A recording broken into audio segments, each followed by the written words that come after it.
All right, good morning. Welcome to I Am Sure Sports. In fact, it's a minute after 12, so it's good afternoon.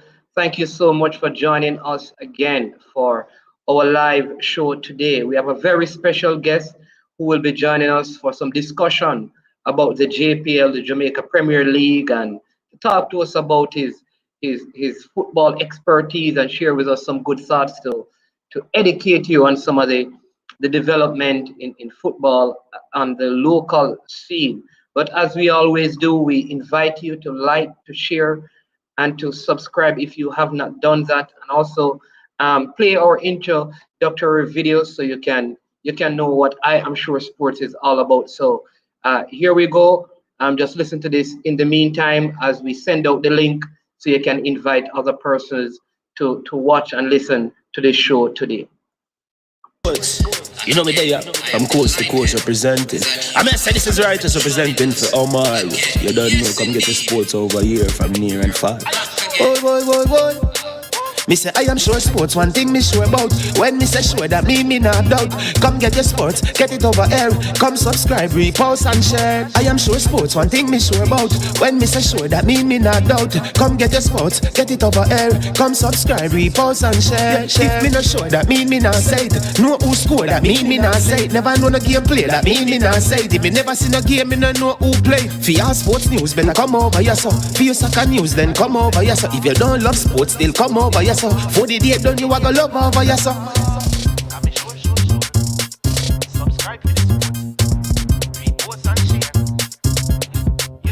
So when it comes on to behavior concerning football, Jamaica is decent. I am sure that if we can get all of these things done, set in place by the end of April, it gives us enough time before the World Cup campaign. Not afraid of no Brazil, no Argentina with these crapper players. We are good enough. Remember to like, subscribe, share. Listen, comment. Let me know what your thoughts are. All right, there you go. I am sure sports, and we have with us today. You see the name? I call him Mr. because he is supposed to be my senior. But recently I had his younger brother on. If you didn't know, Owen Speid, very knowledgeable on the sport of cricket. In fact, he shared that, growing up, he was the football prep, he had a little touch in the football, and his brother Rudolph here was more into cricket. But we don't know. Maybe we need to see both of them competing against each other to see who would come out on top. But one thing is sure is that they're very good administrators. And we're going to hear from him today as he shares with us, just Cavaliers' plans and preparation for the JPL and what is happening in terms of the local scene with Jamaica's football. Welcome, Mr. Speid. So good to have you. How are you doing today? How is the day going? And yeah, Jamaica just played some internationals and Cavaliers preparing for the Premier League. So many hats you're wearing at this time. What's going on? Talk to us. Well, always good to have a football conversation. As you know, is one of my love things that I do and try to do it very well. So thanks for having me on the show. Well, you could just get specific and tell me as to that story that my brother always keep on talking about Forest. Yeah, there was a time when I would drag him to go and play football matches. He would drag me to go and play cricket games. But then, as soon as we started to grow, we separated, and he would go on to his cricket. I would just stick to my football. So that's how it goes. I think if we ever meet on a field, it wouldn't be a contest, though. Okay. Well, he's my friend. He's my friend. If we meet on a cricket pitch, it wouldn't be a contest either. He would beat me up if it's on a football. Okay, because he has a mean off break, So Yes. we Good battle. yeah, man. But I mean, one of the things I've always admired with you, Mr. Speid, is just how Cavaliers Football Club over the years have been very consistent in terms of how they play, number one, the age group of the team. Like no matter who plays, the team has played the same way, had the same philosophy in since you have been back in the Premier League. I think you made some transition when you qualified by getting out some of the older players who brought it into the Premier League, but since then, consistently, you have been able to get some of our better younger talents and you know stayed in the top half of the Premier League all of these years. How have you been able to do that, and what led to this kind of new approach to football on the Jamaican landscape? Well, it all started about 2011, as you know, when we went to the under 17 World Cup in Mexico. Cavalier actually had 9 players on the field when we were playing against France. In that John game 1-1. So we did start our trust with the youths from 2008, culminated in that team. What happened in that team though was that we were not business persons, so we didn't even get $1 from those 9 players that played for Jamaica in 2011. They didn't. A couple of them went on to play for the senior team, but we didn't understand how to bring those players through to the senior team and also to be able to get them overseas to play international football. So we lost out big time on that couple of magnificent players.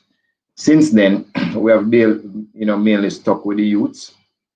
When we came to the Premier League, we stayed 4 years, but I think we made a mistake. We did, put a lot of older players back into the team when we were in the Premier League.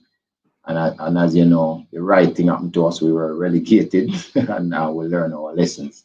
So the next time when we came back, dropped back down to the Super League, it was really a chance for us to use some of the younger players in that Super League team and build them towards Premier League. So we use people like Jamai Tope, Alex Marshall, Nicholas Hamilton, Siobhan Marshall, all of those people. Kaim Paris played in the Super League. So when we came back to the Premier League, we had the talent, and the players used that year to hone their skills. And that is why we have never looked back since. We have finished third actually in both Premier Leagues that was completed over the 2 years. And with a little bit of luck, we could have gone even higher.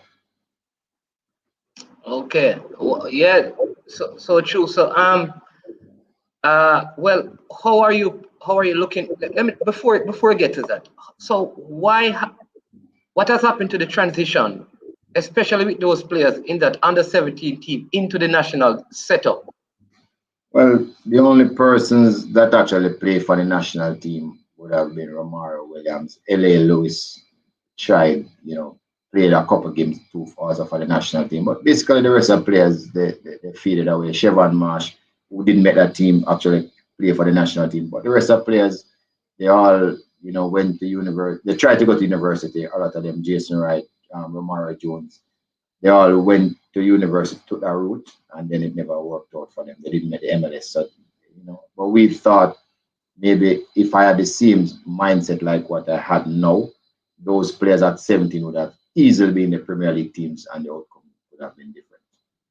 Okay. So well, the years have taught you some new things, Definitely. new approach to the Yes. footballing. But how have preparation been for this? The finally having football this season after a year at least of waiting. Maybe some players have transitioned out of football to other things because of lack of finances. How have you been able to maintain your club and now to prepare for this new season? What are the expectations you have, and how many new faces can we look to see, or how many familiar faces won't be around? Right. So first, let us deal with who won't be around. Nicholas Hamilton is in Dundee FC. Nicky Daly is in the USA. You're talking about Alex Marshall is in Canada. Siobhan Marsh is in El Salvador.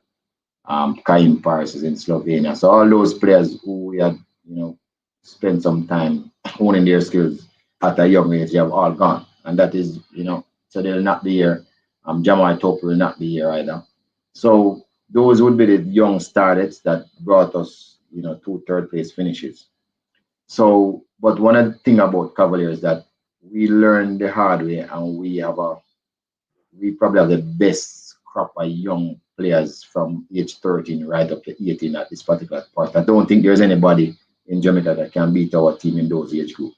So all we have done is transition those players upwards, and also we have bought a couple players, all teenagers, to bolster the squad.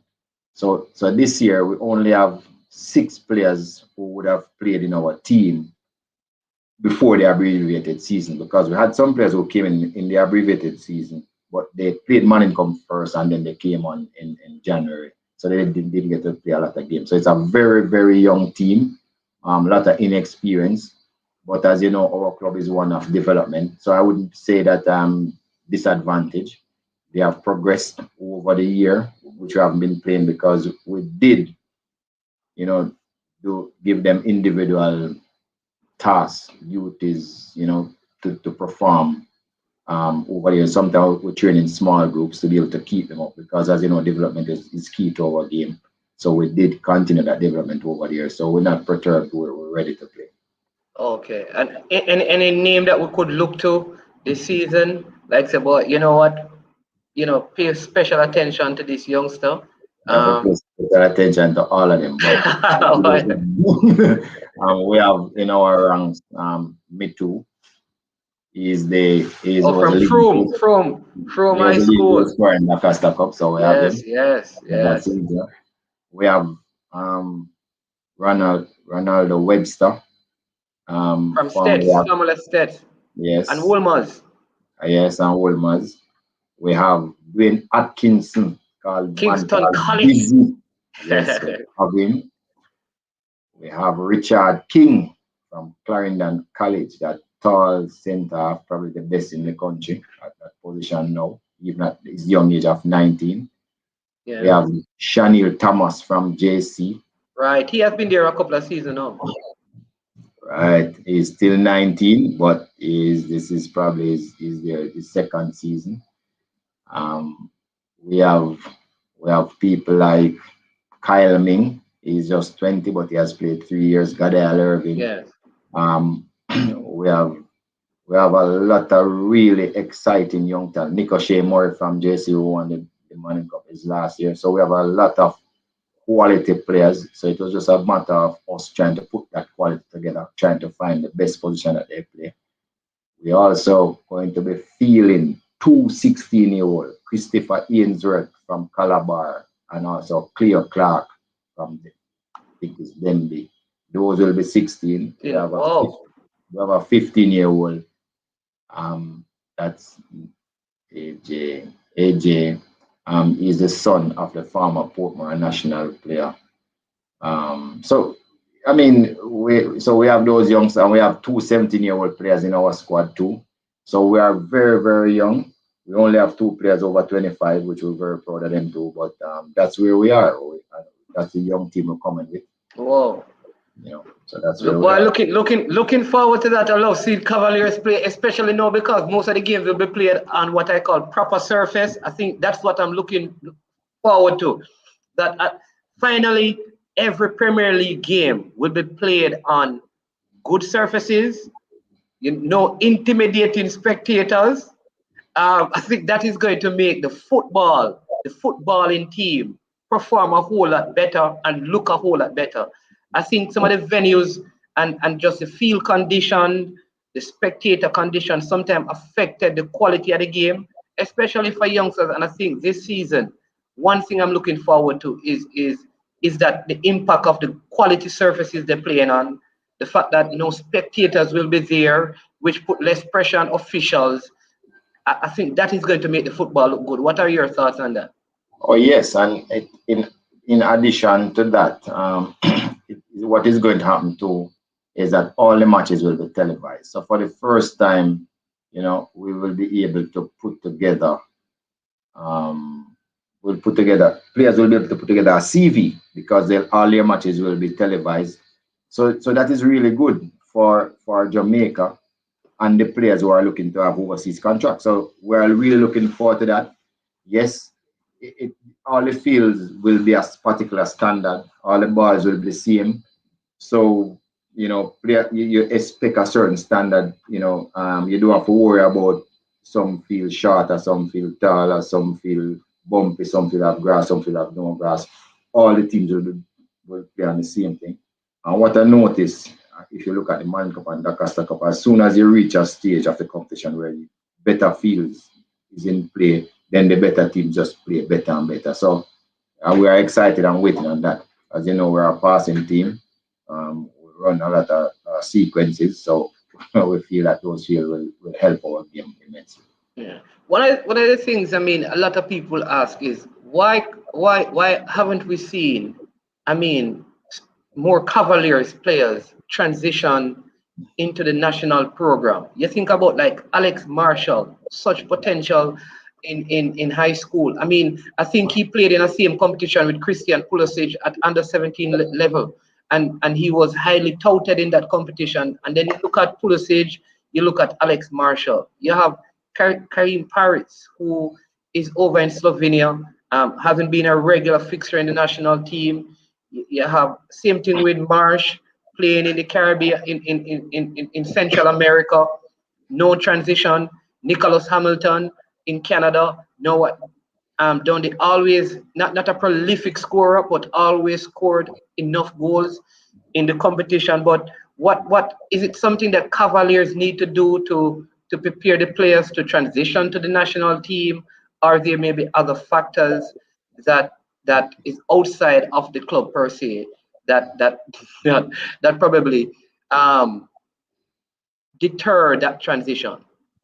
Well, when it comes to youth football, Cavaliers is the dominant club, providing, probably we have provided almost 50 youth players since 2008 to the national youth under 17 and under 20 teams. If you notice, the under 20 team that played against Mexico with that 2-2 draw, we actually had 6 players on the field. So that team was predominantly Cavalier players. They were dominant in that team. That's Niku Daly, Javon Topi. Yeah. Who again was there? Jaden White was there. Jaden White was there. He was a goalie. The central midfielder, Rochester, he was Rochester. there. All right. And Kain Paris. So we had all those 6 players who would have started were our players. Okay.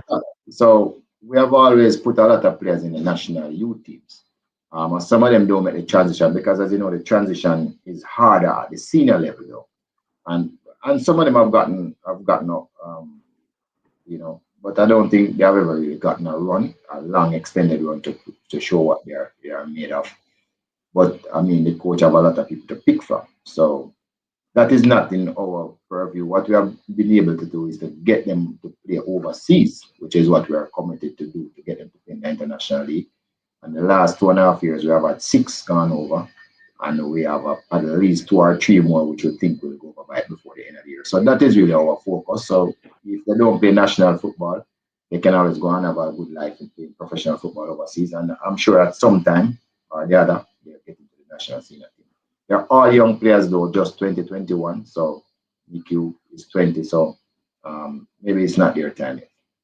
Yeah, like because that's one of the questions. The other thing is that, I mean, how much of an upgrade is it for players to leave like Cavaliers and play in the USL in terms of quality?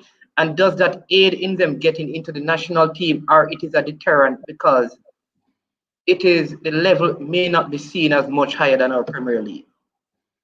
But I don't know if it is even higher. I know they have more money than us, but I would guess that our level is higher than USL, Canadian Premier League, etc. But they do have more money, and what they do, they are able to film all their games. They have recordings all their games, so it's easier for somebody to want to transfer someone from those markets. I mean, we have seen Alex Marshall, who you mentioned, Kaim Paris, does some amazing thing with the ball locally, but the majority of those things are not, recorded, so people won't be able to see what they have done and what they are capable of. So what I've done is really to send them away so people see what they have done and what they are capable of, and I think it is better for them. So that is what we're working on. That is in our control. making the national team is just definitely not in our control. So we'll leave that alone. Okay, listen, I don't know if it's because it's you. I've never had so many questions in such a short time on my Yeah. channel. Yeah, so people are just, I'm guessing you're very famous. You know, more famous than me. But a lot of this have to do with national football. So I'm going to throw one up and then you can just take it and Right. dissect it and respond. Yeah, there you go. So this is a question from Bravo Rage Squadron. So you see the question?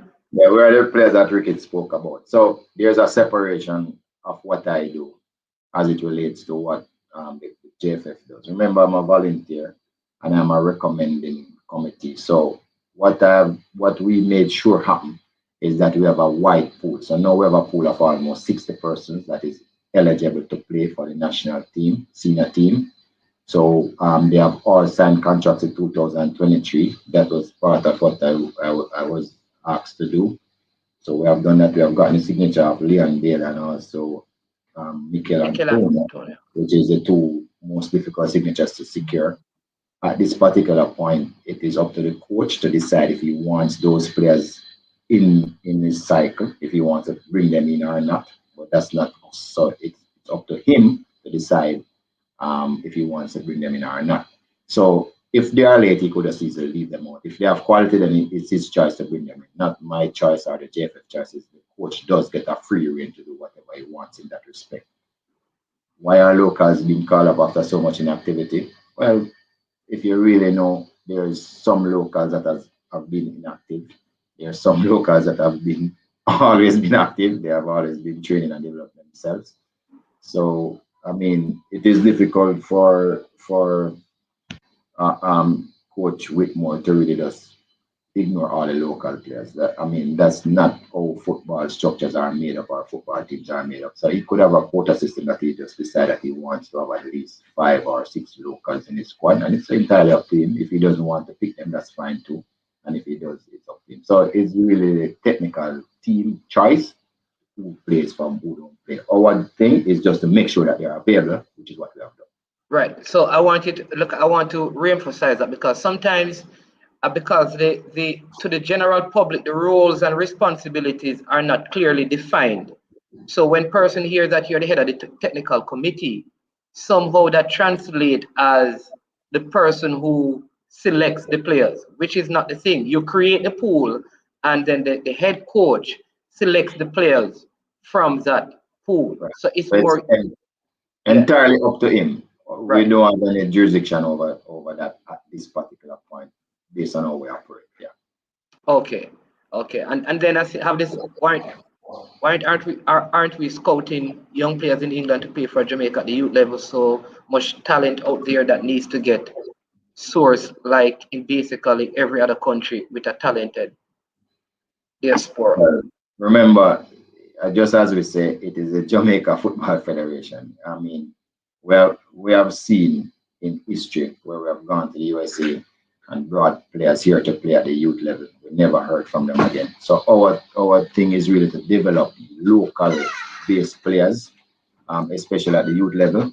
So we really do have strict rules and quotas at the youth level because just imagine you go overseas and scout all the players from USA, Canada, UK, wherever, and young players in Jamaica don't get a chance to play at the local youth levels, even for the national team, then clearly you wouldn't be having a program in there. So that is some of the reason why we have put in strict protocols, like on the under 17 team, you can only carry, I mean, I think it's 4 overseas based players that wasn't born in Jamaica and under 26, and that is to protect our local industry and our local. Okay, I see what I mean. So if a person is born in Jamaica but resides in the United States, they are sort of treated differently than a person who is not born in Jamaica, or that would still make them a part of the 4 at the under 17 level. Yes, if you're born in Jamaica and you go overseas, you're counted as a Jamaican. As a Jamaican, right? But If right, you're born okay. overseas, they will put in a quota because we have to protect our young talent. And also, the history have shown us that our best players over the years, they're born in Jamaica. The best players in the national team over the years. Yeah. Okay. Well, one thing I will say though is that the truth is something happened between 16-year-old to 20 because we can be so dominant at under 17 or put in quality performance against the Mexico and the USA. But by the time we get to the senior level, the gap becomes so wide between the same players. Well, there's a lot of reasons. It's not a few reasons. One of the main reasons that people don't understand is the coaching. Because most players at 17, 18, say you're in Germany, for instance, and at 17, you have a pro license coach coaching in Germany.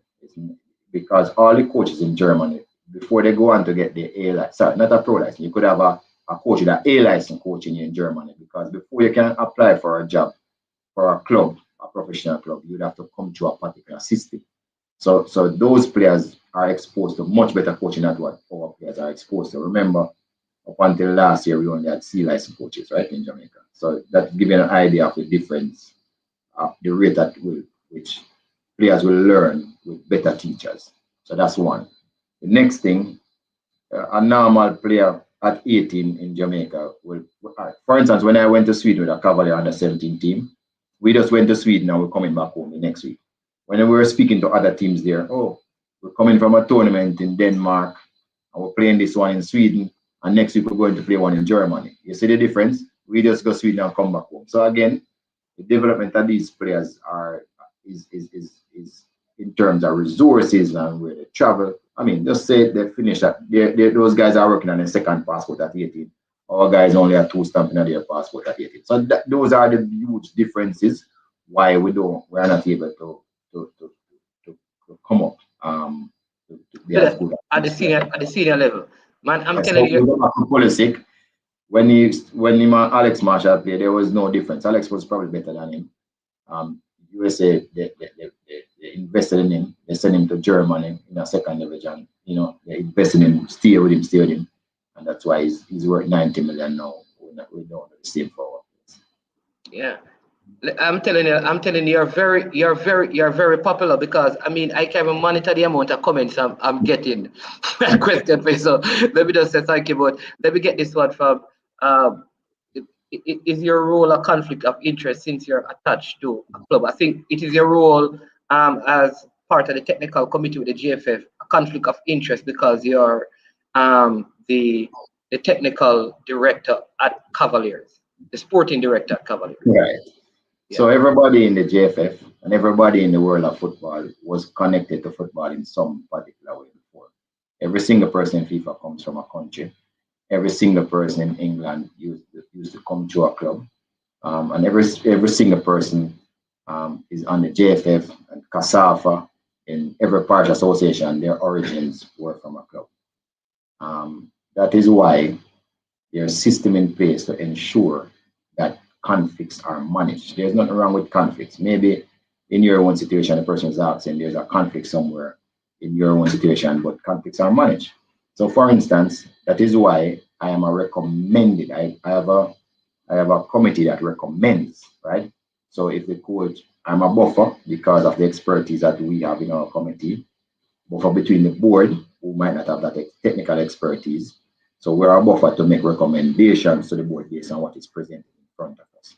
So that is what I do. Now, I don't vote on the recommendation. I have no vote on the board. I'm just a recommending committee person. The board is the one who decides. Now, as it relates to Cavaliers Soccer Club, we participate in a competition run by the JFF, which have rules and regulation.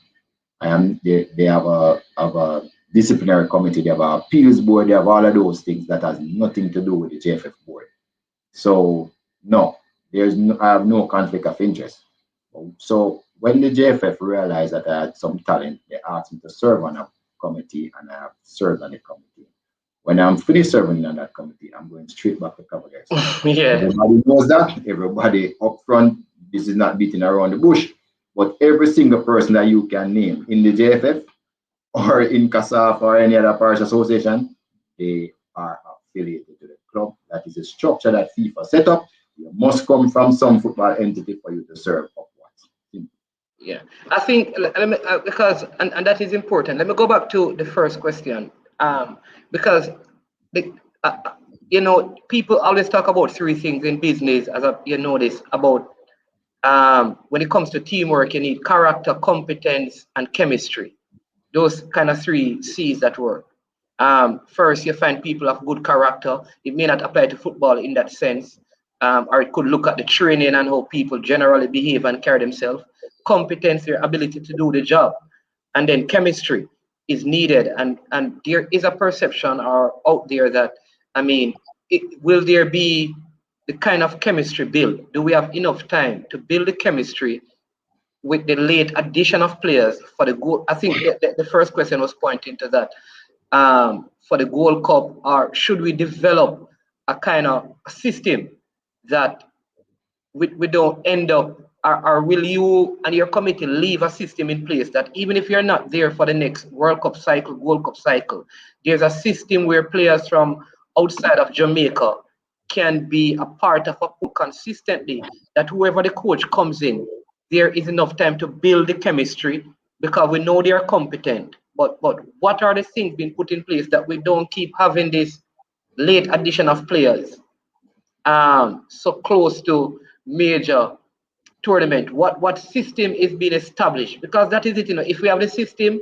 no matter who goes in, follow the system. Right. So that question is kind of a little bit difficult because of how we give the coach a free hand to do whatever he wants to do in terms of pick the team.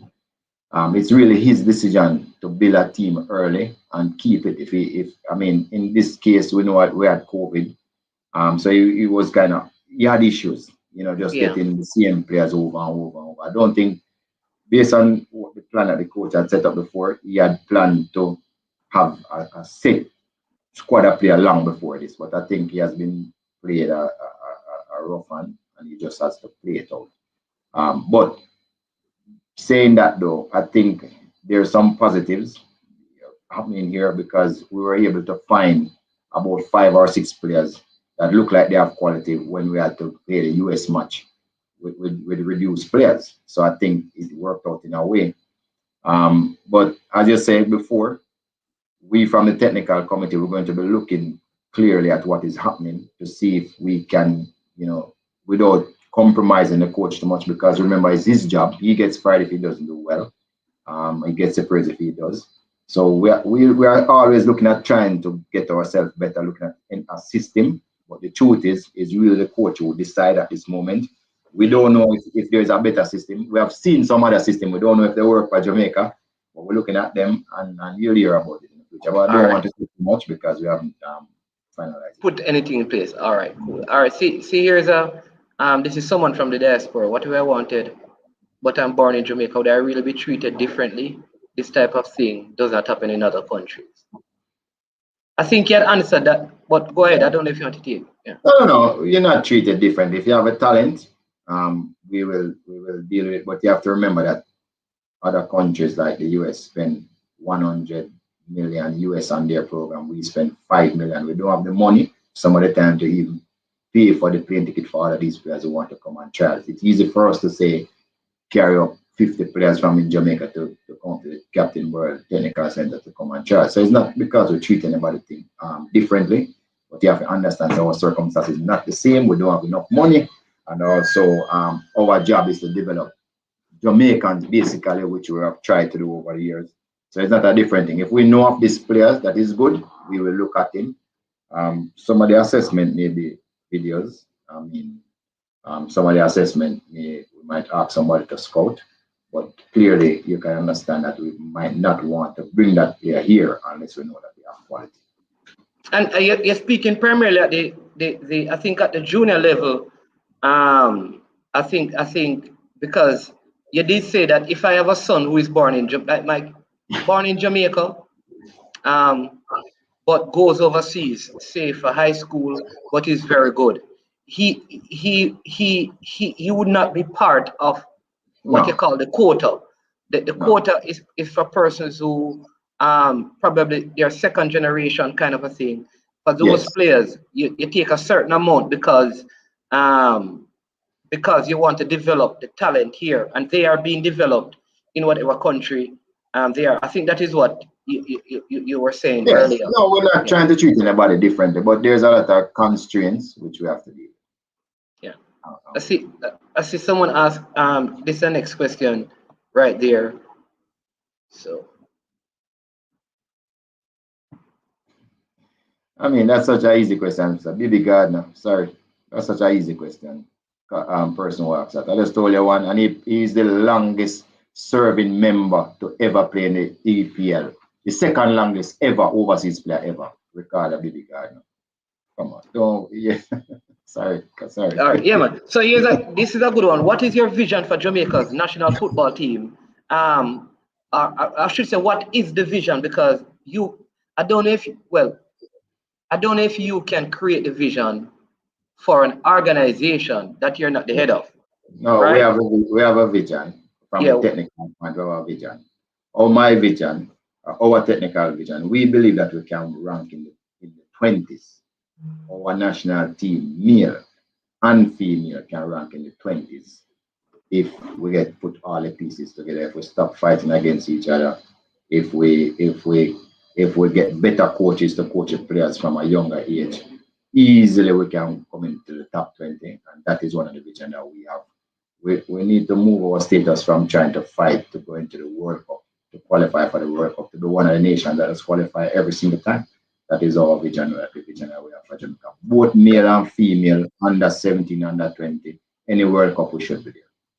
Because people say that without a vision, the people perish. And but there needs to be a vision.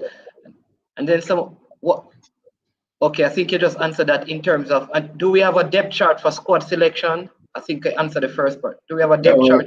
We have, as I say, I'm not sure what the depth chart means, but I suppose the depth chart is, do we have like a certain amount of players in particular positions that we keep record, we keep a record of? We have 60 players. We are almost 5 deep for every position. We have enough players, and they have signed contract for till 2023. So that's not an issue. Okay, all right. So and that why? So listen, this is the first I'm having so many questions, so you have to work with me. I want to engage them. But let me ask you, give us your, before I get to some more of the comments, what is your assessment? I mean, what are the positives you saw from the team's tour of Japan? What are some of the things you take away? So listen, some things didn't go well, but these are some of the things that I saw that we can build on. Well, the first match, I was really pleased with how the coach reacted to what he had on hand. We did play 8 defensive-minded players and 3 attacking. If you call a goalkeeper, 8 defensive-minded players and 3 attacking players in the 11. But what I was pleased with was the way he realized his limitations of what he has in the players that were there, and he was able to come up with a positive results against a team that is ranked in the top 20 in the world. So that was really positive for me. I also thought that that defensive setup in the first game looks to me like, with the addition of Nathan Pinnock, that we could Ethan Pinnock. Yes, that we could really put together probably the best defensive unit in the CONCACAF region. So I was very pleased with, because as you know before, we had issues with defenders with really top quality defenders. Primarily at centre back. I think that's something that we have always, primarily in that area. Yeah. Right. One of the things that the tour showed up for me was that we need a number 6. We desperately need a number 6. A number 6 is like a quarterback. And we really need one that has his quality, and we're not world class, but quality, who can cope with the best that we have in CONCACAF. And that is what my one worrying factor. Otherwise, knowing the additional players that are going to come in soon, I am pretty confident that we can do well in the world. Okay, and the number 6 is what we call a CDM. Yes, central defensive midfielder. But that's how I talk. 6. I talk with numbers. Yeah. Okay, just one. For person who don't know the football. So somebody's asking about a CDM. He has quality and willing to pay or to play. I think it is to Yeah, play. this one is a funny question. I don't know why the coach hasn't picked him, but I support the coach in this one. He's 34 years of age. He plays in League One. His team was relegated to League Two. And although he puts up good numbers, I mean, I'm sure I could put up those numbers too if I was in training. So, as I said, he's 34. He plays in League Two. Sorry, playing League One, but his team was relegated. I don't know if at this stage we want to go for a 34-year-old to make a national debut. And as I said before, yeah, I know our flaws, so I'm a little bit biased. We should probably try and use a younger player and also somebody, closer to home instead of going for that. But like it is a coach's decision because I But think it's a coach's decision. decision. Okay. I haven't spoken to him, but I mean, one of these willing to play thing is that, I mean, I could pay my fare to Japan, I don't know if the coach will put me on the field, So we have to be careful about people who just a baller who come and say, I'll pay for my fare. That's not a requirement to play for the national team. No, it's not. Okay. All right. And as I said before, his quality is suspect with that level of that quality, that the league that he plays in is suspect. All right. So when the JFs were in a bad situation with the USA, why wasn't Jamaican born players like Nathan Ferguson, who was starting the Prem, not called Zach Brown at Norwich? You can take that. Or let us know how much information like the JFF have on like players who are like in these leagues. Like, do we have a way of knowing who is because that is important. We created a pool, and I think that's a good move. I don't know if we have normally had a pool, but how are we able to know what system you have in place? I'm a system person. I'm a Nelson Cersei. Well, there's the Players Association in England. Is the president. I speak to them, agents also. Oh, there's a Players Association. I didn't. Well, there's a Black Players Association in England. Black players. So, that even players. Yeah, they talk about black players. So as a matter of fact, the president was one of our own Barnes, not Johnny Barnes, the other Barnes. So there's contact. Plus, we have agents in England that seeks out these players too. Somebody in England that actually talk to these players. But a lot of these players don't want to play for us as yet. For that number 6 roads, for instance, I have a list of about 10 persons for that in England for that number 6 road, including the fella that Anthony Grant. Anthony Grant. Yeah, he's on my list, right? But a lot of those players are not interested. So it's good to just show out names, but it's difficult to get them to commit. Very difficult. And this is where the problem lies, because people will say, no, watch, you want some players, they don't want you right now. But down the road, the pot smell good, because the courier boil up now and man smell it from outer road and said, boy, now that the food near fish here, well, maybe we can come and partake. And then they are good quality. And then I think as a coach, management, everything, you pull them in. And then I think that is what happened in the 1998 World Cup campaign, where some persons, I think like the Paul Young and Ultimate Butler, some of these guys were a little bit upset that they had brought the team to a particular level and then other players came in. I guess this case would be different because these players would have been approached and kind of, I don't want to say turned down. I don't want to say turned down, but opted at the time not to represent Jamaica. Should we still go back after them, or when they make themselves available, should they be included? No, look here. Local players will always believe that they are the ones should be in the team. And that is why personally, I have not even said it to anyone, but I'll just say it on your program because I believe if a player playing in the EPL, it's a no-brainer if you pick him or not. And then if you play in the championship, then you have to be one of the top players. When you start to go down to League 1 and League 2 and League 3, it must be a specialist, somebody who you must have for you to take them. So, I mean, because a lot of our players that we have in Jamaica, I don't know if we're not watching. We just said the Premier League is no good. But I can tell you that Nicholas Hamilton's first touch is better, much better than a lot of people that I see playing in the EPL every single day. So it's not because we don't have players here, it's because they don't get the opportunity to parade their skills. So we have to balance that situation to know how much of these overseas players we're going to take as against how much of the local players we're going to try and develop. Because as I said before, release all of these countries that people are talking about that go all over the place to take other national people born and grown in other countries. You just look at the top countries, right? There is no country who has won the World Cup that the coach is not from that country. No matter so if you just go and buy a coach to coach your team, history says you're not going to win the World Cup because every single coach who have won the World Cup come from the country that won the World Cup. Every single country that won the World Cup, majority of the players, maybe you find one or two, come from the same country. Sorry, don't come from the country that win the World Cup. Just go back in history, look and see what you come up with. And we have to learn. So I am saying that Jamaica need to develop their own and don't try to depend on overseas for everything. Okay, so I get that. So once a player plays in the Premier League, it's not like, listen, he's starting in the Premier League, he basically qualifies to play for the national team. I think so. Yeah, because in the Premier League, you have 20 of the best coaching in the world. So if one of those coaches see this player and say, yeah, I want him in my squad, who am I to even start to think about it? But when you start to go lower down and lower down and lower down, then you have to start think about if it's really worth it to carry the person, the expense. Maybe they're not even going to start.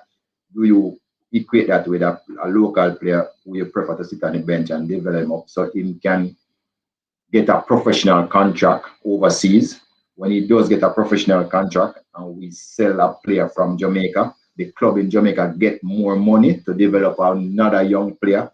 So if you start to take away all of that from the players locally and the clubs locally, that transfer fee, where are we going to end up? So all of those things the JFF has to look at and balance all of those. Yes, we want to go to every World Cup, but it's a balancing act, which is a real problem for us, which we have to deal with.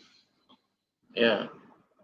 Okay, let me see. I don't know if are you aware of these two players, Kido Hart at Arsenal and Nathan Redmond? One of them is on my list.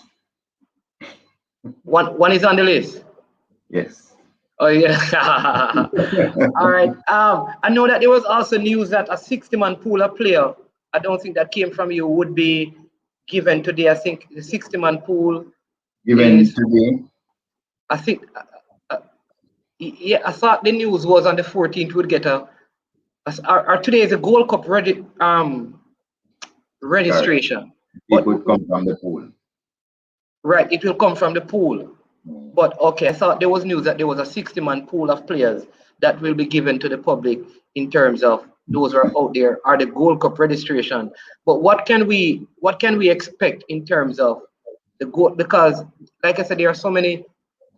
I mean, we don't want to get, we want to stay positive as much as we can. But it looks just looking at what is happening with the team, quality is not the issue, but it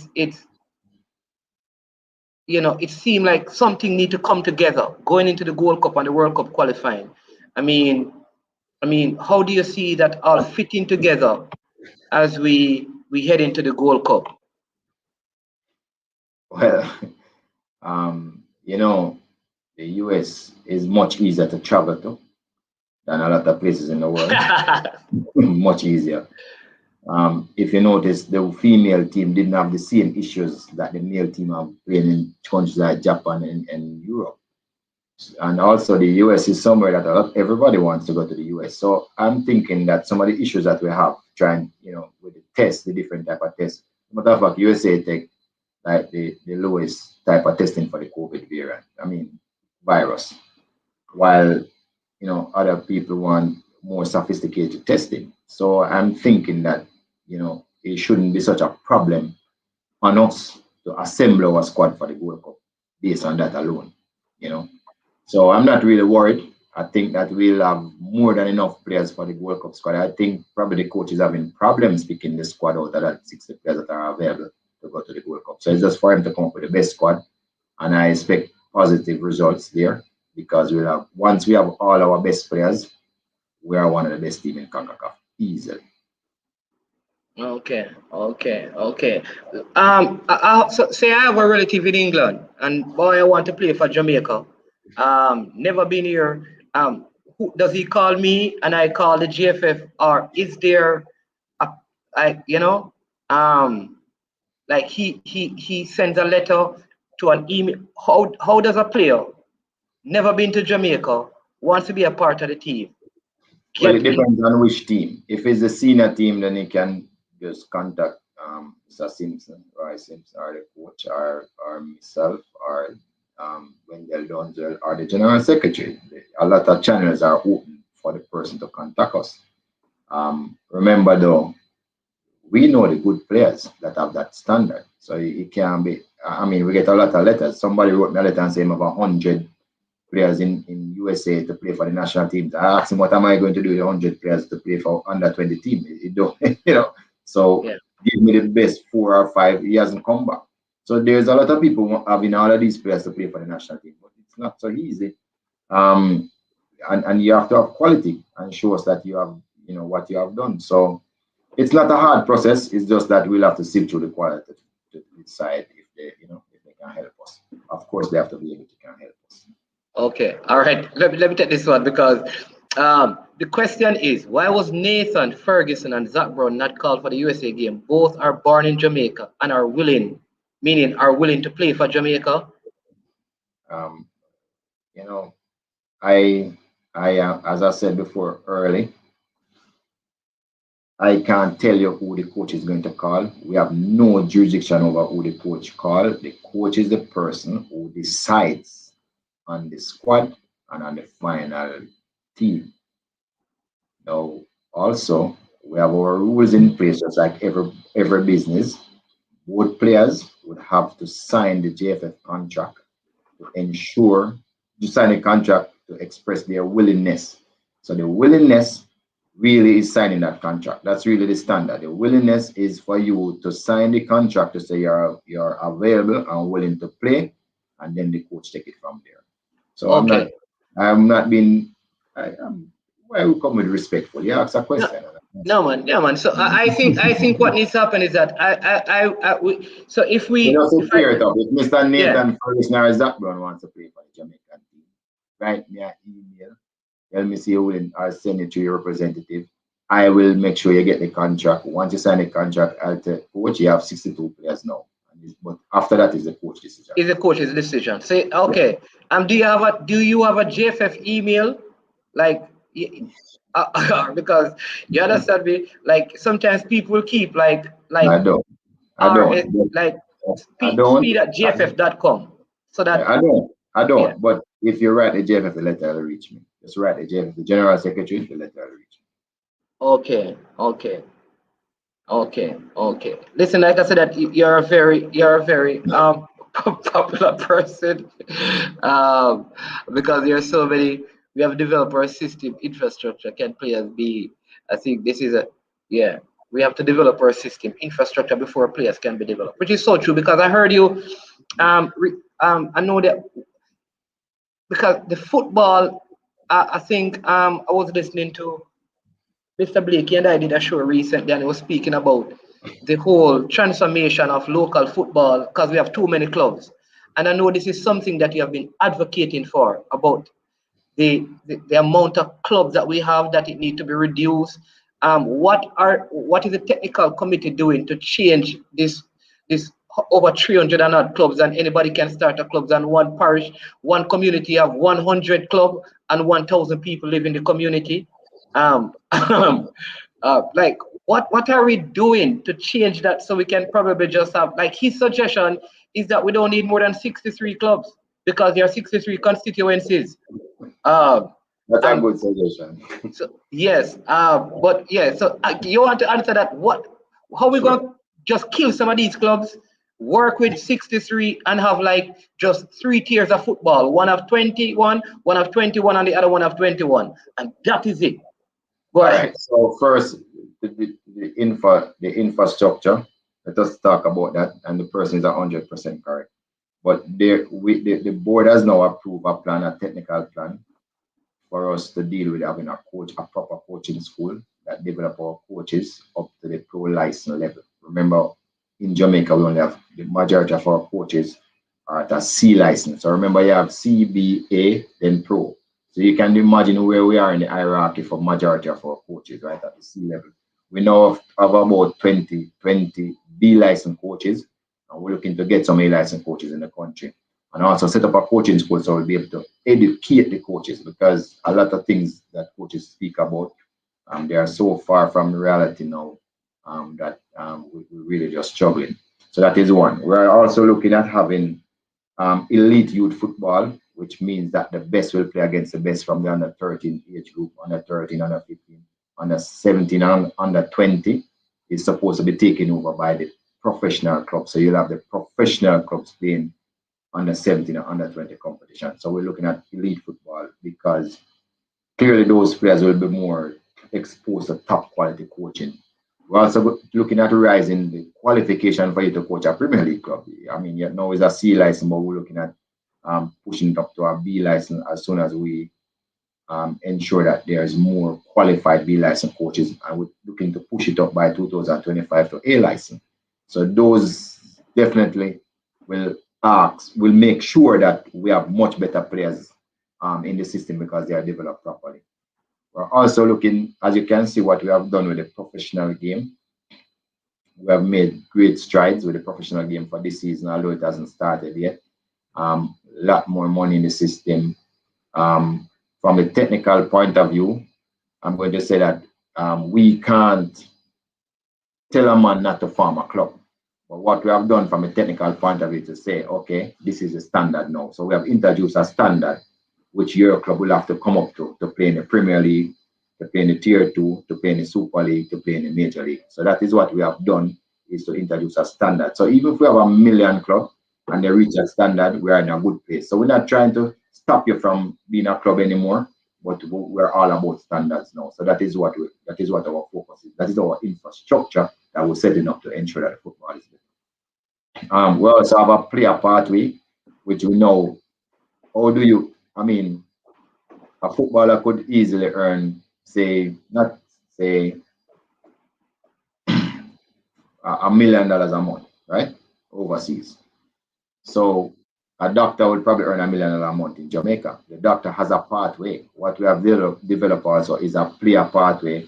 Okay, so you play grassroots, you play under 13 in your parish and under 15, then you go to the professional clubs at under 17 and under 20. So you go into the national team. So what we have done is also develop a player pathway, and we're trying to ensure that each and every person in Jamaica that is interested in football know what that pathway is, so you can go from an amateur player to a professional player. So all of that we're putting in place to develop our game, and the board has approved it, so we're just working on it now.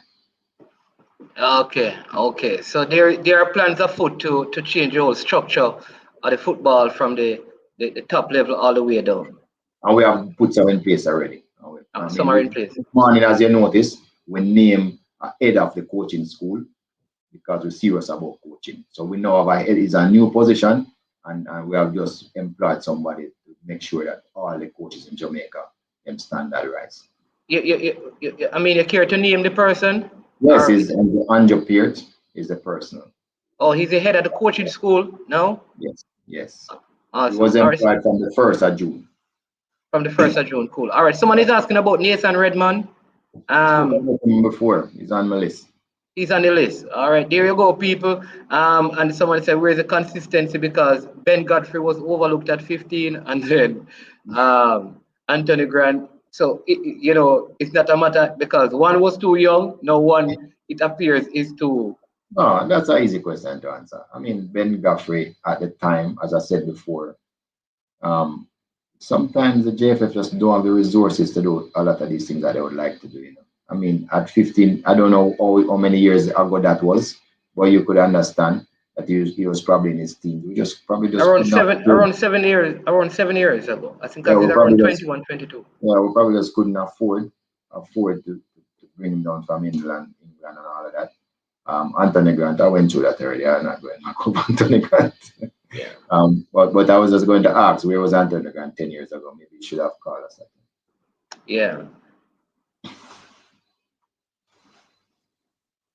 So isn't what you outlined back to front. The English FA calls up a player, not player that calls up the FA. Scouting and monitoring is missing. Okay, so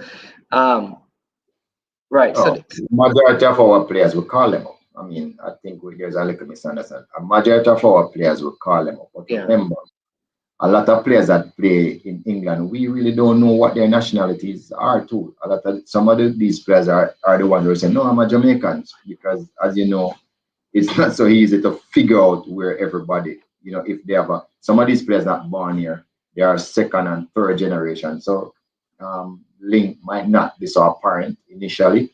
So it would be good if somebody helped us, because we will not know them. But remember, majority of our players, 90%, we call them up. It's not they call us up. Yeah. Listen, Mr. Speed, it's 1 hour. I don't know that you're supposed to give me 30 minutes.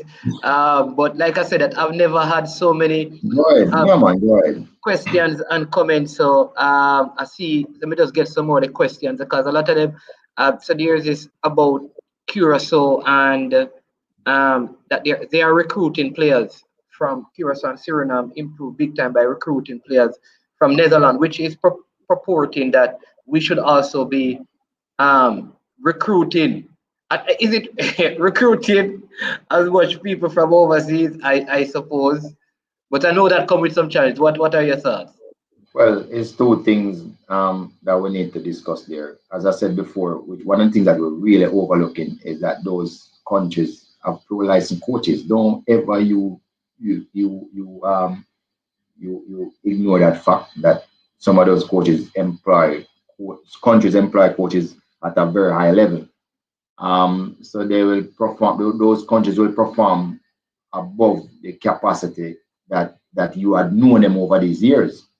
The second thing is that, yes, Suriname, let us talk about Suriname. They probably just flattered to deceive. Canada just gave them a whopping, a 4-0 whopping. Because they're not in the, and Curacao don't even look like they're going to be in the final stages, because they're down to Panama 2-1. Yeah, so those two countries will be thrown out of the World Cup qualifying after they play again. So I don't know if they improve, but I don't know. They have other difficulties in having less people, small populations Yeah. than us, and less systems and less clubs to And choose more from. money. And they are also able to use their allocation from the FIFA to do more things than what we can do, because we have 11 national teams and we have much more people to cover. So they with their no Premier League, and they'll be able to use that money in a different and effective way, and which is what they have done. But still, as you can see, I don't think they'll be in the next round of qualifying for the World Cup. Yeah. All right. Is this person here in the pool? Oh, Martin Davis. Because I don't remember, but I know who Martin Davis is. He's a good player. I know who is a very good player, midfielder. But as I said before, I'm not the person who would decide. Yeah, you're a recommending committee. Really recommend. See, someone here is always willing to help. Yeah, and then you have this person saying that you guys can use transfer market to tell who is eligible for Jamaica. Yeah, that is true too. But I can also tell you that some of these players initially they were not on transfer. Some of them, as soon as they have the information, they put it up. But some of the time it wasn't always there. And I notice now they're putting up like players with two nationality. I see they started with that now. Yeah, I realize it. Yes. Yeah, it was not always there all the time. But you're right. So, it's a tool yeah, that we can do. can use, right? And so we're looking forward to the Gold Cup start of the so the Gold Cup start. What are, like, do you have any expectation, or what is the minimum let me say this, what is the minimum minimum expectation given the pool of players that we have? Of course you don't decide the starting 11, but what is your, because everything rises and falls on leadership, and so at the end of the day, arrows will be fired at you if the team fail, though some will be fired at the coach, because you created the pool. Right, you created the pool. So I wouldn't say I alone created it. It was created with some help. I mean, but yes, if we fail, I am one of those people that take responsibility, and if it means that they need to move on and find somebody else to be the technical committee chair, I'm fine with that. I mean, I serve at the pleasure of the president. Anytime the president believes I'm not giving him value for money, then I'm out. As I tell people before, I'd never hide it. Um, you know, this is not a paying job, but I spend a lot of hours because I love my country and I love football. And at the same time, where nobody can fire me from is Cavalier. So I'm fine. Yeah, I'll take all the blame. If the blame is there to take, I just hope some of you guys give me some praise if there's any praise there to be had. Yeah, but what is the minimum expectation though in terms of the team in the Gold Cup? Because we have been to semifinals, we have been to finals. With all the players that we have been here banded about wanting to represent Jamaica. We hear recently, for example, that there is a Kevin Stewart who who may be involved in the Gold Cup squad. A guy called Cousins. There is a Kemar Roof. So with all of these players, no, I know you don't select the team, but what is the expectation? Because the Jamaican people's expectation is that we are going to win the World Cup and qualify, win the Gold Cup. But win the Gold Cup at least at a minimum, because going to the semi-final is not major improvement. That's what the Jamaican people believe out there Right. generally. And So, qualifying the World Cup is a must. right. So my minimum would be we play either the USA or Mexico in the tournament. That's my minimum. We get to play Mexico or the USA in the tournament. That would be my minimum. We all know what my maximum would be to win, but as long as Jamaica plays USA or Mexico, I'm satisfied. Okay, so you're thinking semi-final final. Based Oh, on you how know, this one is set up, if they play Mexico or USA, it's probably the finals or the because semi-final. no, it is set up unless one of those teams make a mistake. It is set up for them to meet in the final, so we have to get past one. In the semi-final, as I said, in the semi-final. Yes, Yeah, yes, yes. All right. Somebody's asking about this player. His name is Omar Richards. I think he's at Queens Park Rangers, but I think he's on the radar of Bayern Munich. He's a wing back. Um, but um, he may be transferring to Bayern Munich in this summer if the rumors are right. I know of him, but I never knew he is of Jamaican. He has he's a third, or second, or third generation player, or Yeah. first generation player from Jamaica. I In didn't know. fact, yeah, just heard that he's already at Bayern Munich, but he's of Jamaican, and there's also Rolando Aarons who is born in Jamaica.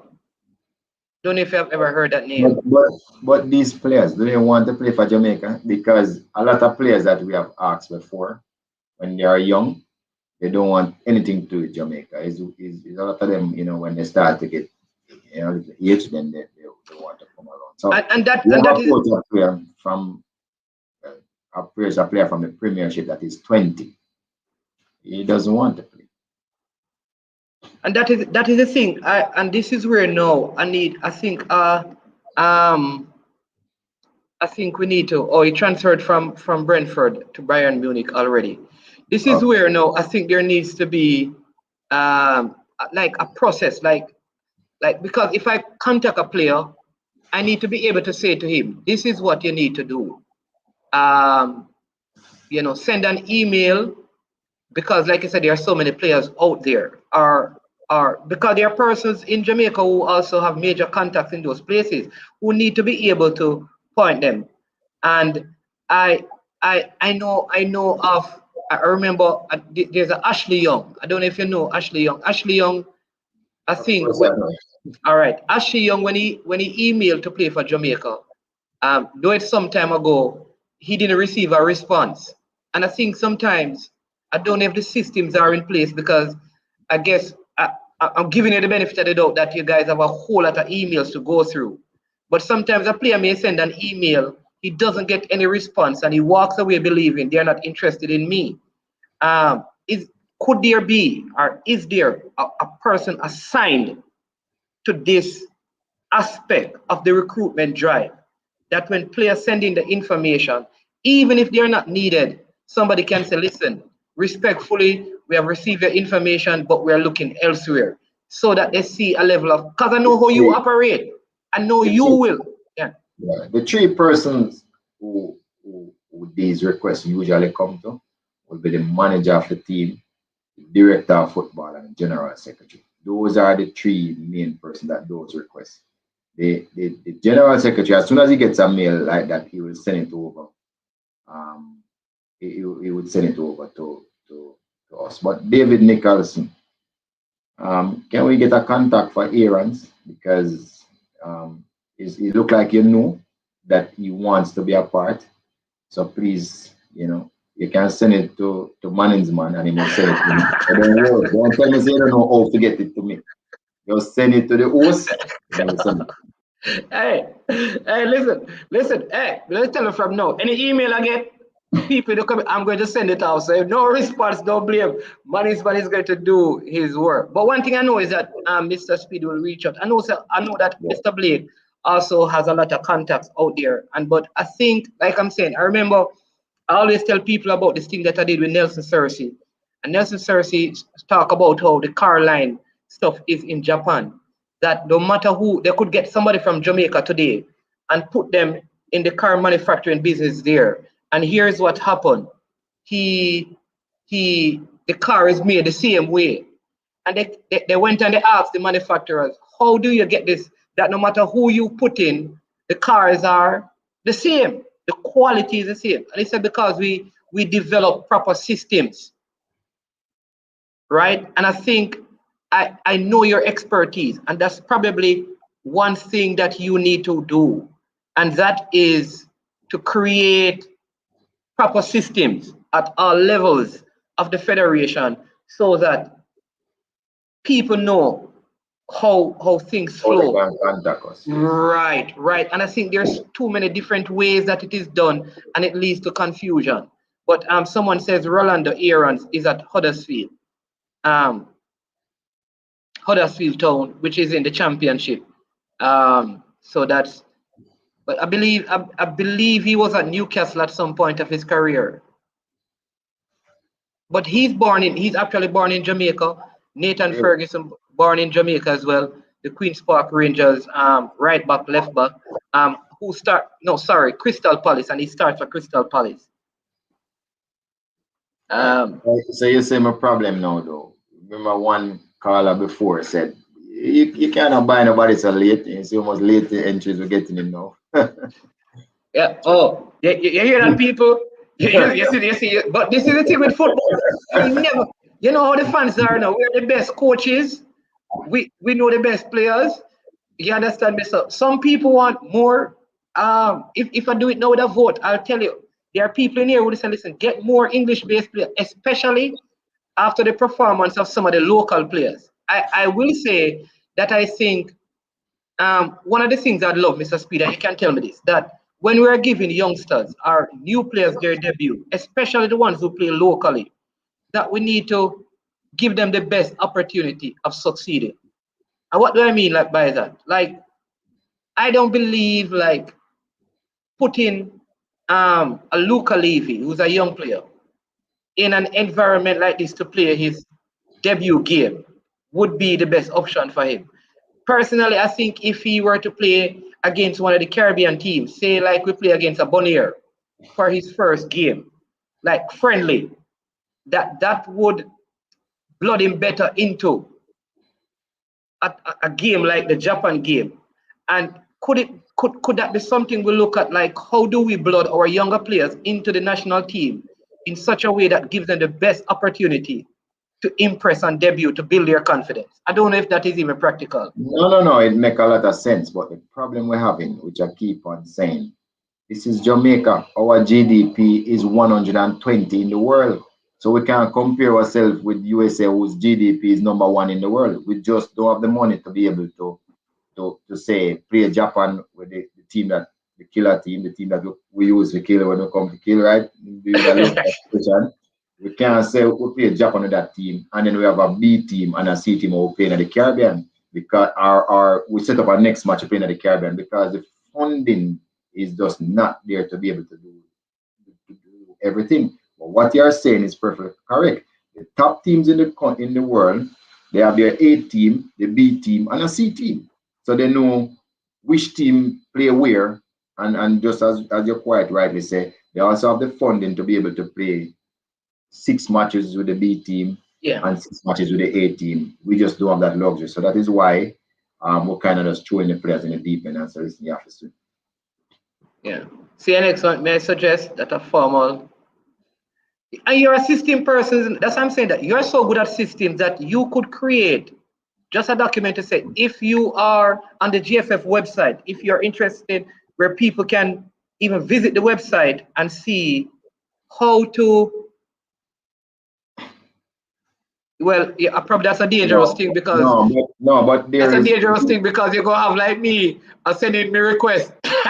exactly. No. It's not. It's no. We have an agent in England that lives in England. Well, he does Europe and he does this type of work for us. There's the approach to the players. So it is not true to say we don't have a system. We do have a system, and but majority of the players, if they come up on our radar, we have a system to contact the club formally, contact the player agent, and speak to them. I was in conversation with both Leon and Michael Antonio agent a couple of weeks ago. There's a system. We talk. I was in contact with a lawyer who represented about 7 of the players that is in the pool. So don't believe for 1 minute that we don't have connections. We do have connections in place, but as with anything, we can't cover every single person because a lot of people who are writing here does have personal experience or personal relationship with these players why they are able to talk with such authority. We don't. Neither does our agent have that personal experience. So as soon as we get the information, we'll go at it, especially if the coach has an interest. Yeah. So there should be a liaison person who I told you the 3 person already. Roy Simpson, Wendell Donzel, Dalton Wynn. Those are the 3 person that you should contact if you have a player that thinks that they have the quality to represent them. Yeah, and through the side window, you can send it to Manningsman and I'll send it Yes. to Mr. Speed. That's through the side window. Yeah. But Just I'm send not it- the one who you even supposed to write to. It's those yeah. 3 persons, and you know. But there's things that I do when the letter is passed over to me. But that is a system that we have in place now. Yeah. So this he's giving some suggestion. Why isn't there a want to play for Jamaica button on the GFF website? Go ahead. I mean, you answer that one for me. Look here, even without that button, we are flooded with players who want to play for Jamaica. As I said, one man called me and said about 100 persons to send to me. And the truth is, we can't handle so much players, and we really want the best of the best to play for Jamaica. So, as I said before, if you play in the Premiership or the Championship, with eyes light up right, we want to look at what you have to offer. Of course, if you're playing the sixth division in England, we might not want to look, or if you're playing the sixth division in Germany, we might not want to look. But we get all of those letters every single day. All right. And so the other one is to start a GoFundMe page. Is that something in terms of the constitution that JFF can do so that persons can, contribute, persons in the diaspora can contribute to the. That's kind of admin, and I don't know. That's administration, I don't Oh. know. This is a good one. Everyone has a right to send in a request. This is guaranteed under the Constitution. That's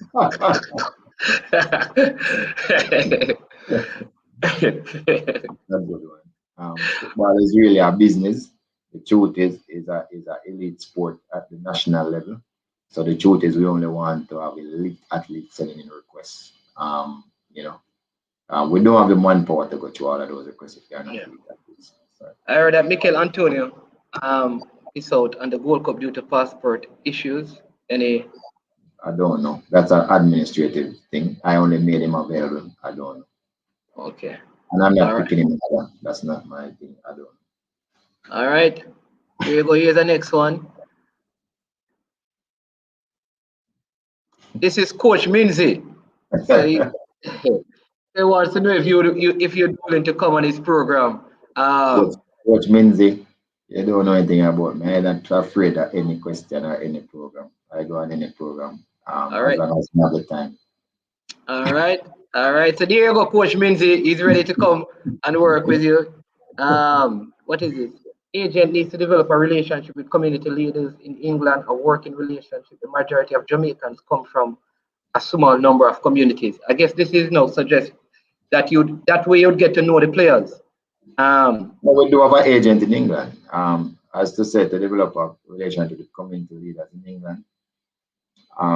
As I said before in the program, we have contact with the Football Association for for the black players and ethnic players. We are in contact with them. So I remember it's just football we deal with. I mean, we don't want to have to deal with all the relationships that in the community. We really want to stick to what we specialize in. Yeah. So Yeah. All right. So Mr. Speed, listen, I respect you coming on. The part of the thing is that I think they're like, I mean, I don't know if anyone has ever heard from like a Wendell Downsville, somebody who I have respect for. And maybe people. He's a legend. He Yeah, qualified 3 team to the World Cup. How much other people can say that? there you 3 go. youth team, he has coach of One, the world. I think he won schoolboy with Stets. He won Premier League with Reno. Yeah, you understand me? He's a legend. He plays for the national team. Yeah, He's a legend. yep. He has the second best win-loss record of any coach at Coach Jamaica senior team. Who is the He's number a one? legend. Theodore Whitmore? No, Theodore is 3. Number 1 is Johnny Barnes, although they have coached less games than Theodore Whitmore, much less. Okay. But the thing is though, Mrs. is boy, this I mean there are so many things like part of the thing is like what you're doing, how open are other members of the GFF to kind of because sometimes people need to know, where people where information is not available, people create their own.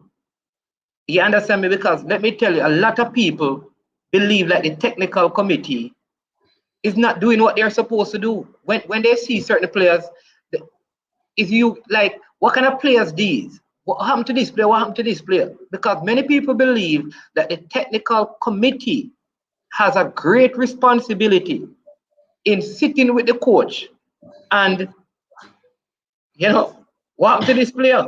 Why was We do sit with the coach. So like for instance, when the coach came up with the plan, he has a plan of the amount of practice game that he wants.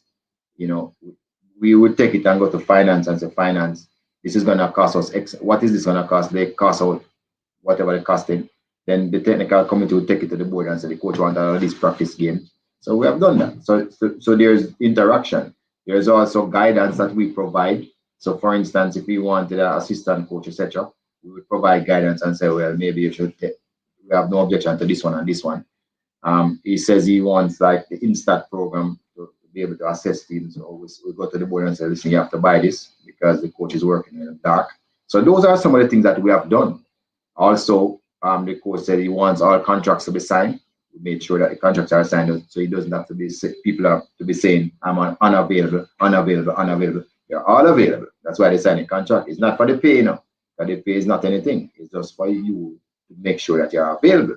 So the technical committee, they have made sure that that environment is created.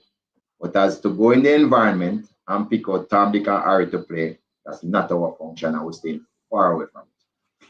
okay? I guess that would be because I can if I gave say that you are the coach, say that I was the sporting director at Cavalier, and I tell you who to play and you lose, I can't fire you again. Exactly the point. Exactly the point. because And that is what the person talk about the conflict. That's how separated we are. So even when we propose something, the board has to say yes. It's not we say yes, then the secretariat carry out the job of contact in doing, what administration does. So there are all of these moving parts that makes the whole, but they are independent. Yeah.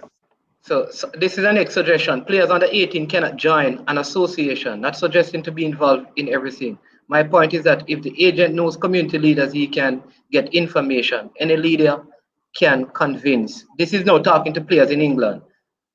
I think you and Blake needs to because he and Blake need to have some conversation because I think They need to call me one of these days because one of the things that we tend to one of the things that hold us back in Jamaica football is the same problem. The person who run the team is the man who is a community leader. Him just take up 2 ball and a set of gears and him decides him have a team and him come.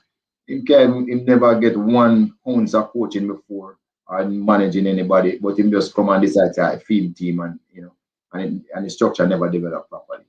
And that is why I have nothing against community leaders, but at the same time, I want to know about football leaders. I want to talk to people who are coaches, who go to the games day in, day out, people who are agents. I want to talk to people, develop a network with people who are coaching educators, people who are in the know. Because as you know, I want to talk to agents because the eyes can deceive you. Now in football, the eyes can deceive you easily. You might think a player is good, but what does he contribute to the team? Now we have technology that tells you.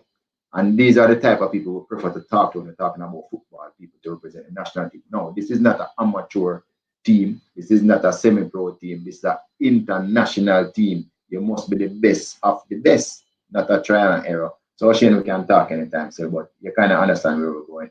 Yeah, Mr. Blake, the man put you out there now, man. Put it out there. You can call and talk to him. People are asking about Mason Holgate. I think because Mason Holgate plays for Everton. I know he has Jamaican. Because people are trying to find out will he be available at some point. He hasn't signed it in. He hasn't signed in the 60. That's all I can say. He's not in. Oh, okay. So if but we can. Okay, so that's what I want to know. Like, is it that he's in the Premiership? He's in the Premiership. You know of him. Right. No, man. No. What I'm asking is that, like a player like Mason Holgate, is it that he's supposed to contact and say, I want to sign, or we have contacted him and say, listen, we have seen you. Remember what I told you before. If you're in the Premiership, we'll see you. And if you're in the Championship and in the top leagues, top part of the Championship, we'll see you too. And so all effort is made. All effort was made to get him. He hasn't signed in the 60th. He hasn't signed yet. All right. Well, we're going to see if we can talk to him and tell him to come and sign the thing. It's one of our system. If you don't sign, you can't. You can't play. Okay, which is fair. Nathan Redmond. Is he? No, almost time to answer the Nathan Redmond thing, man. Iman Melis. That means he has people. You know what that means? He has signed. So signed. No. He's on the list of people looking at him now. Oh, he's on the list. He's on the list. All right then.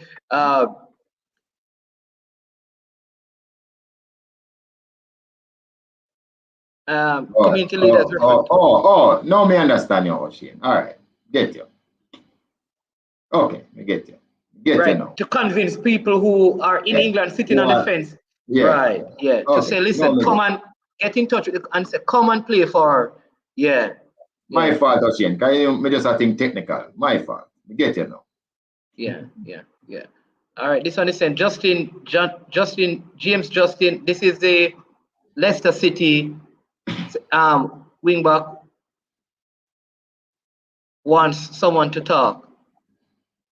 Someone to talk to him. Simon Preston have my number, so if you know that, you can call me. Come on, don't make it look so difficult, Simon. Me you talk all the time. You have my number. You have my number. Me have your number. Just do the thing. Yeah, we can always talk, Mr. Speed, but I have to support my friends. So. All right, thank you for the support, Mr. Blake. Yeah, man. See there, Mr. Speed. And that's what the community leader can help. They can speak. Get to know, Mr. Blake, man. I get to know. Hey, people, let me tell you something. Mr. Speed, listen, these are, and I tell you again, having seen what he has done at Cavaliers, this man has taken a set of young, will Simon be given? Let me have a stop at it with Simon. Hey, coach, how can I ask me a question when I come for your program? You hear that coach's desk? You want to say, I hope you ask him them questions. So save the big question for your program. Yeah, save that for your program. All right. And then this one is asking about Tyler Kidderhart. He's the Arsenal. I think just this season, a couple of weeks ago, he's going to be added to the Arsenal senior team for the preseason. This man he's Jamaican. Like, he's 18, but I mean, big player. Nice. Like I think this is somebody that I'd want us, like, if there's a way to time, so if England can, because I realize that England is kind of, I believe that England is intentionally trying to keep these young talent, so they don't go and play for Nigeria. They don't come and play for. I think they're doing that, and we probably need to find a way to tie these guys to Jamaica. Well, as you know, that what you just said, I can't blame England to do that. We just need to get more competitive and do the same. You know, a lot of people in Jamaica say they probably don't like Speed because we're so competitive. But it is true. We need rivals to improve. So if we not have rivals, we can't improve. You know, Bounty Killer and Beanie Man never improve till the two of them start go at each other. You know, you need rivals to improve. So once England start to do this, it's a good thing for us now to realize that yeah, them become our rivals. Before they would even think about us being them rivals. They would just kiss them teeth. No, no. We know what they're trying to do to keep our players, just like what they did with Phillips. Once we start to talk about him, they kept him. Knock him off. Right. So this person, kiddo, anybody have him contacts, so send it on. Yeah, we want to talk to him. Well, you know what is funny? The same thing they did with Ains and Maitland-Niles from Arsenal, because I think he was considering Jamaica, and all of a sudden England call him, and see it, don't get called again. Right. Based on the new rules, though, I can still play for Jamaica. Yeah. Yeah. Okay, yeah. All right. So someone is saying if they're not interested, we cannot keep them, which is true. I mean, some of these players, and listen, I always tell people I can understand a man in England, though he has connection to Jamaica. That's where you're born. Like my sons of dual citizenship, but they want to play for Jamaica. Like their preference now is Jamaica. And I can understand a man, they have connection to Jamaica because he's born in England. If he gets the opportunity to play for England, most of them will it's better financially, to be fair. Just being an English player in the English Premier League, you get like about 50% more pay than a person with similar skills from another country because of the the quota system, where you have to have X amount of English players in your team. So that alone drive up the prices for transfer and everything because of that alone. So yes, if it is an English nationality, because of the quota system where you have to have X amount of persons being English, yeah, once them you know they want to stay English because it's better for them financially. Yeah. All right. So here's the thing. No, Mr. Blake, you see, as soon as we finish, you text Mr. Speed, find out when it's a good time, because we need to know what the official channels are. So you and him both of you can discuss that, and then that way, because I think Ben Godfrey and Mason Holgate would be good additions. But listen, we can't have it both ways. We can't have it both ways where we're saying that why we're bringing in so many players at the last. You understand me? To a major competition, but we're still recommending more players. So we are contradicting our own selves, right, Mr. Speed? Because you have some people saying that why are you bringing in so many players at the late stage, but we're still getting more recommendations. So, yeah, that is the call still, and that I expect that. Me personally, I think chemistry overrated, and not care what anybody say. And I can just use one example recently. The Chelsea coach, look at what he did. Just come in and nobody can beat him. He embarrassed Pep 3 times so far. I mean, once you have professional players, that is why the better the player, it's easier for them to adapt to system, tactics, whatever the coach want to achieve once you have quality players. And that is why I said up front, Premiership players, top championship teams, no issue with me. When you start going down to League 1 and League 2, I know those players are not exposed to the best England has to offer in terms of coaching, and it will be difficult for those players to adapt. To adapt. So no. I agree. I think it's overrated. Yeah, somebody else agreeing with you. Chemistry, yeah. I think when it comes down to the workplace, chemistry is very important. Important in a lab. I don't know. Yeah. It's a chemistry lab. I don't know about football. Yeah. I mean, look at all the national teams, the good ones. The players don't see each other more than 6 times for the year. So why they gel so much? The coaches of philosophy tell them understand sometimes their own coach have to play that system because of, depending on who they're playing. So, no, I think you have quality, you take quality every time. All right, is the World Cup we want to win, so it must go on, do you think? It's the World Cup we want to win. Yeah. All right. As I said before earlier, listen, we, Jamaica, can easily night top 20 if we stop fight with each other and we just focus on where we want to go. And you haven't seen all the fights over the years. Just imagine we're around 42 now. Just imagine we just never have been fighting for the last 10 years. Every time we fight over money, essentially, we lose the games. Every time we disgruntled about something, we lose the games. Look at all of those rankings where we lose over the years. Just imagine if we were just, you know, sticking to the thing and doing the best we can. Yeah, I think when you were speaking about the players from the Premier, they were saying about the USL and RSPL players are not exposed to those things you mentioned. I mean, I think it is, man. I want to see, like, Mr. Speed, let me tell you this straight up, I'm really, I'm glad for the financial opportunity the USL present, but I don't know that the USL makes our players better. That's me personally. I could be wrong. I'm not an expert. You're not wrong. But as the person said, if they were listening from early, Mr. Grant, remember I said to you that we know that we have shortcomings here. We're trying to establish our elite youth. We're trying to establish that we have coaches who are just as good as those coaches you see on TV every single day. Because the truth is, Jamaicans are some of the brightest people in the world in terms of education. So if we can get the knowledge that those people have, pretty soon we'll be able to compete. But why I didn't think it was so much of a problem for local based players and players that grew up in Jamaica is because we have a coach that comes from Jamaica, right? So it is the coach would have been, those players would have been exposed to the coach for a much longer period, right? So I'm saying whatever the coach wants to do, he would have been imparting that knowledge on these local players before and the players born here. So I'm just speaking about the players that comes from overseas that didn't have anything to do with the coach and coming in fresh. I'm saying once they have quality, chemistry don't matter. So that was my that is why. Yeah, man. And then he's saying that when you get target players from the same system like Godfrey, you kind of get some sort of chemistry. Like how you have like Andre, like if you have if 4 players from Watford were in the national team or 3, that kind of also helps to develop the chemistry as well. So there are ways to get chemistry. Let me answer this question right here for you. Like I think they should be loaned from the Premiership, but because because I think a couple of times you have answered this, Mr. Speed, which is one. When you're in the Premier League, there's no question if you should be in the national team. When you're in the championship, if you're in the top clubs in the championship, there's no question. If you're in League One and in League Two, then there's a little bit more scrutiny. And I think that is fair. That's all it is. Premier League is almost, I don't want to say pass, but let's use that word. You get a pass. Top tier in the championship, you get a pass. If you're in League One and League Two, then the scrutiny, and there are diamonds in the rough.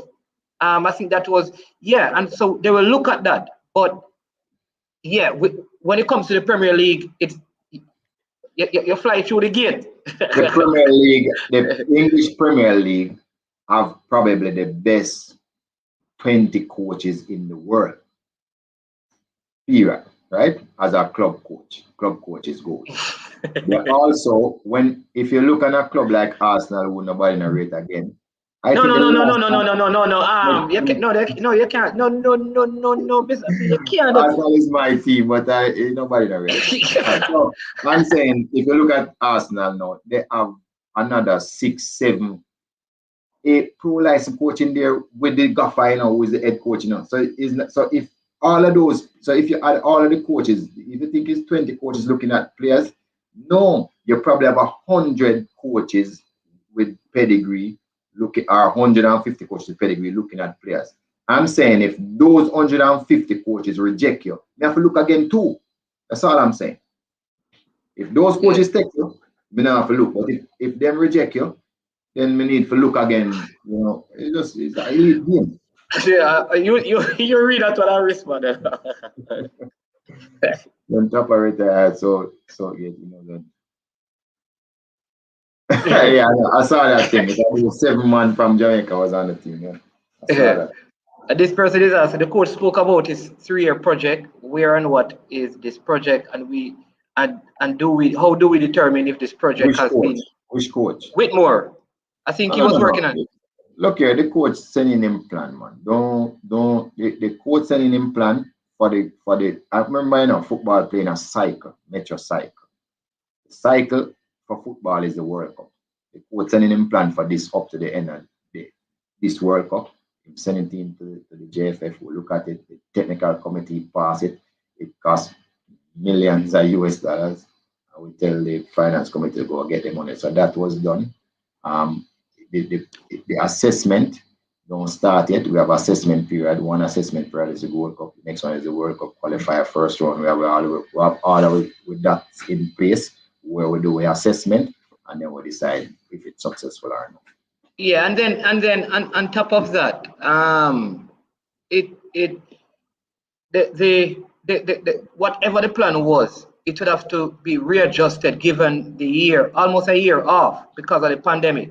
Because if you had a What 3-year, yeah, Yeah, what if you, happened with the plan first? Remember when the coach and him plan, it was 10 games we were going to play in the hexagonal round.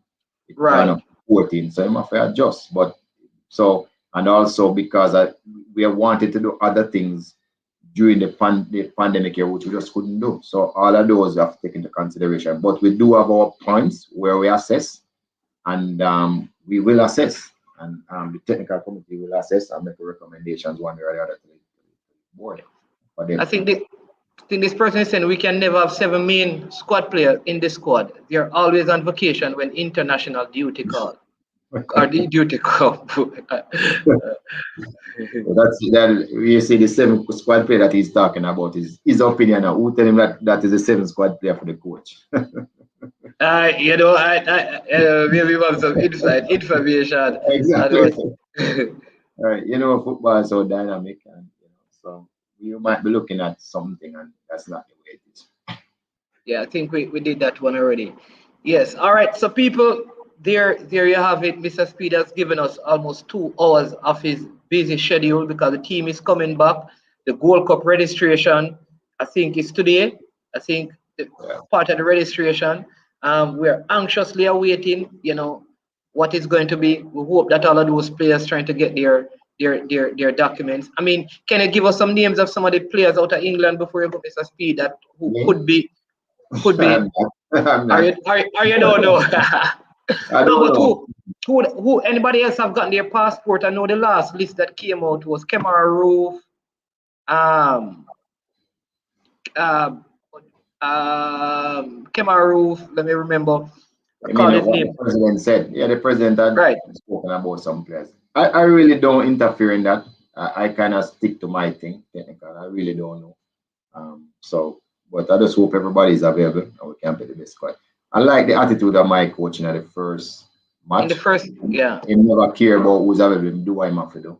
And we just need to keep that attitude. I believe that we have so much good players that we don't need to be sitting here thinking that that person must come out, that person must come out, that person must come out. I think that out of that 60, once we pick the best available, we in business, yeah. we can fight them. There you go. So here are the names: Jamal Lowe, Ethan Pinnock, Curtis Tilt, and the guy Jordan Cousins from Stoke City.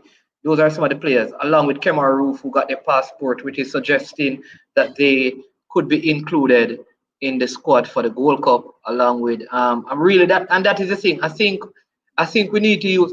I think the Gold Cup needs to be our preparation firstly for the World Cup qualifiers with an ambition to advance as far as possible. Like coming out of the Gold Cup, if all players are available, we should know what our best starting 11 is and who are the 11 replaced. At least that we should come out of the Gold Cup with, knowing what is the best 11 going forward, at least for the first round of the Gold Cup. Somebody saying that the Japan game showed up our local base players, our local born players, because none of the players are really local except for um, Isaacs and I think who is locally based. But I think I Well, think like let us put this Japan team in perspective. This Japan under 23 team defeated the Japan senior team one day, right? This Japan Olympic team defeated Jamaica 2 years ago 9-0. This is not any easy team. This and they defeated Japan Argentina. has been together from the age of 10 to 12. They had a pool. They test them. They take out some of them. They put in some more players in there. And this Japan team has the resources to. I think they play. The amount of game that they have played is just beyond what a normal Olympic qualifying team would play. So they are very well prepared, play together, very good players. They are looking at this Japan team to try and win the World Cup in 2026. This is not an easy team to deal with. Trust me on that. Yeah, well, I agree, but boy, I'm telling you, I was very. Listen, this is my opinion. I have never seen a group of Jamaican footballers play any worse. That may be true. But then again, the coach came out and said some things I hope is not true. So for that game. So with all that, we have to deal with at the technical committee level and see what happened there. So basic things. Yeah. All right. And somebody again agreed. Mr. Speed, League One, unless you're exceptional. Good example is Johnson Clark Harris. Yeah, somebody said if you're not in a big team, you're not supposed to get called. But like I said, sometimes you have to pick up. Sometimes there's some person playing in the lower tier, and you can. The eye test says, listen, there is quality, because sometimes a player may be in the lower tier and don't have the opportunity. Like Kareem Paris is playing in Slovenia. He's doing well. He's not in one of the top leagues, but he's proven himself to be a quality player. Where is that? The league, him not prove himself in the league. Him the MVP, him the man in that league. There you go. I hope he's in the 60, because if he's not, as a man from Senton, I would have a problem. But what can I say? I hope so too. Yeah, but thank you to all the persons in the comment section. If you have not, please go over, like and subscribe to the channel. Please subscribe. Mr. Speed, thank you so much for your time. Listen, let me tell you this. Mr. Speed is one of those persons. He's not afraid to talk. If you don't believe me, listen to Owen Speed. Read the articles in the newspaper, because read anything Mr. Speed, Owen, that is the former president of the JTA, my friend, has written, and you will know that Mr. Speed not afraid of tough questions. He's not afraid to share how he feels. And he's doing this as a volunteer because he loves football. And I think sometimes we miss that these people give their service to football. Again, I want to commend you, because, I don't know if there's any other club in Jamaica that has fielded a team with almost everybody in their teenage years and finish in the top half of the Premier League consistently. I'm saying third. Third. And we were voted the youngest professional team in CONCACAF and number 9 in the world. Cavalier last There you go. So keep up the good work. I'm glad that you can't be fired from Cavaliers, because you know that if the team don't perform well in the World Cup qualifiers, the people are going to ask for your head. But thank you again. Enjoy the rest of your day, and thank you for having me. Yeah, man, you're welcome. All right, people. So there you have it. That was Mr. Rudolph Speid. I know he had a lot more questions. He's going to be on the coach's desk one of these days. So we're going to set that up and so you can meet him and question him there. Thank you again. Have a wonderful day. Remember to go and subscribe to the channel. If you have not yet, go like and subscribe to I Am Sure Sports and make a comment.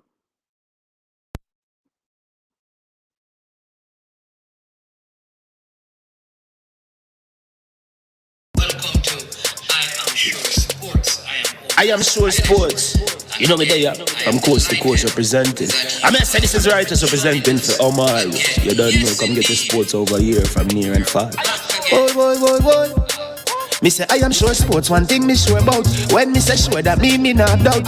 Come get your sports, get it over here. Come subscribe, repost and share. I am sure sports, one thing me sure about. When me say sure, that me not doubt. Come get your sports, get it over here. Come subscribe, repost and share. If me not sure, that me not say it. Know who score, that me not say it. Never know no game play, that me not say it. If me never see no game, me no know who play. For your sports news, better come over here so. For your soccer news, then come over here so. If you don't love sports, still come over here so. For the day done, you a go love over here so.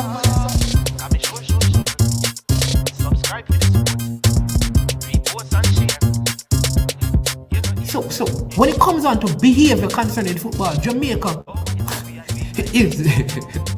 is decent. I am sure that if we can get all of these things done, set in place by the end of April, it gives us enough time before the World Cup campaign. Not afraid of no Brazil, no Argentina with these crap of players. We are good enough. Remember to like, subscribe, share. Listen, comment. Let me know what your thoughts are.